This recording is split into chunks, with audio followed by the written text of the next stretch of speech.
ma tang to khanin zona kha ka dong nuala tin nge US cycle chu zona chu huna un chang ang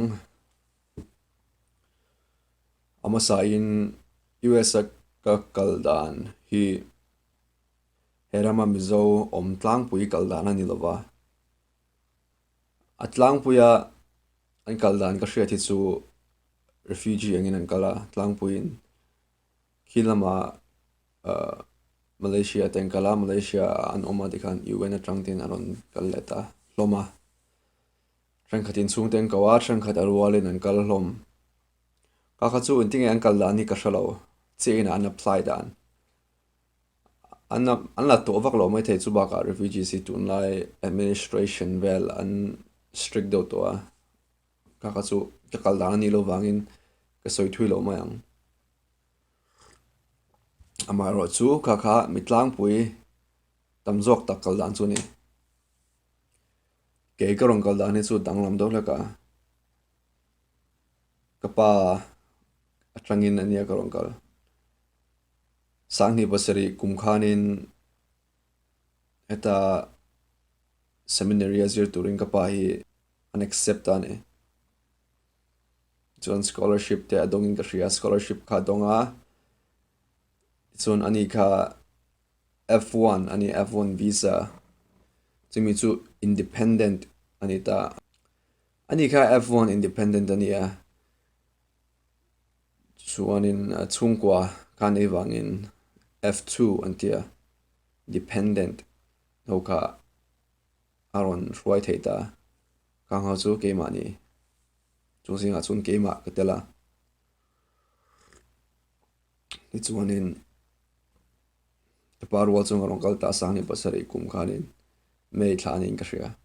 heta karong kala Mizoram akhan Mount Carmel akhanin school kakala class 8 kakal zawa class 8 abokan class 8 C Mizoram akha chuanin high school kha class 8 atangin kan tana kita khan kakal lai ka chuanin heta chuan high school to class 9 atangin 12 so pani thleng ania mei thla karon thlenga mei thla hi an summer break ani boga kilama kha chunin January atangin December thleng kan kala heta chuanin August atangin May thleng kan kal tlang pui chu ne karong kaldan chu kapa atangin karong kala midang rong kaldan angwak ani lawa ka soi thui thei lo tinga USA kaldan ti he ti chuan Mizoram kapa te an honu in ke heta college ka apply a college a ka kal thun zom tani F2 tangin F1 visa a koma independent visa in chu ni sikul ka kaldan Mizoram hi kumsom ko hoto lowa arei tun kum hi heram kan thlenna kumsom ania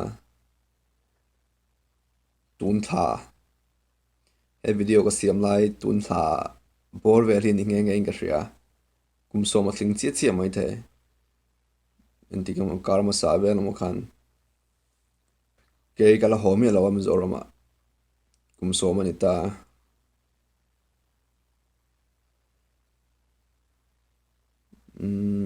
adanglam to vi ong karing Mizoram hi ka ngai em chong lo rei tol tuwa ngai are to mi train khat chu helam atangin han ho regular taka han ho in thina Mizoram vela te Aizawl ani tlang pui ke hin tingai ka ho ang ka hralo ka tan chuan ho ain heta om hi aman atlom zok ho tur chuanin airplane ticket le ngai nga airplane ticket man hi a tlom vak lo a ka tan chuan chu nu mai ka rong kal dan chu mi tang khat chuan in ka rong kal dan atang in ting ka kal be the ang ti in hre chak ti ka hria kami ka chu ka soi thei zong ani vak lo Facebook a temo mun tang khat amo USA kal zirlai student anga vazir vakal na thok anga kal an om chuanin an mani kha contact ula zot mai ro ke ma ni loin ka khani ka ke ma chen tin ka soi vak mai in a question in ka kon answer ni ka mana zona video pakhata khanin USA kal chung chang ka pui thelo cho ti kha ka siam to a eng number nge ka hrele to lo amaro chu kami video ka siam chu anu khanin thil ka hre chhuaka chu USA inkal theidan mai thei abikin mei chetan America rama mizo umzinga hianin mipa le hmeichhia ratio an tamzat han chu chuanin mipa hi an tam zawk dai ni hmeichhia in chu mipa zinga chuanin single tia single an tama nupui la nei lo tang kha chu nupui du nupui nei rual nupui nei peito ani mai chu tu tiang chun tama amaro chu hmeichhe tangkha thi an tam vak lo hmeichhe tangkha ni ama ero chu hmeichhe hi an tam vak lo wangin la rem chang lo po om mai thei ka ta chuanin ala mu lo po an niang chu tangkha chuanin Facebook atang tein anin contact a anin message a Facebook atang in tingan anin call tana an progress chozel ni chuan alo rei tial tiala tangkha chuan ti khan an va hoa an rama ten va hoa ti khan nupui an va neya anon le a khan nupui nei tiang an ko thei ni live stream video ka siama Daniel apoka call tong zokka ani poka anupui nen hianin Facebook atangin ni ain to online atangin tikhan anin bia anin message thina niang chu hi how are you te anti niang ka shalo ka a details ka chu ka shalo chu thathum thali vel kalta khan larel tuk lo kalta khanin kolrama ava hoa ti chuan anin nei ta ni kolrama an vai ne a heta aron le ani kha US citizen chu ani toin ka hria kan mi ka chu danglam na lo chu ka shalo visa apply sakta ni nupui ka ne a kolrama oma tia visa apply a dikhan tharuk chung ha angai tia visa chu join kami nu khanin tharuk nu khanin ani aron kalve meng anupui chu hemi karon soi chan chu meichhia ini a USA ikal chak ani chuanin kami kha kong pakhat kaldan kong pakhat ani chu ngai to la heta mizo mipa an tam ma meichhia ngai to in anin zat lo ni pakhat ani lo chu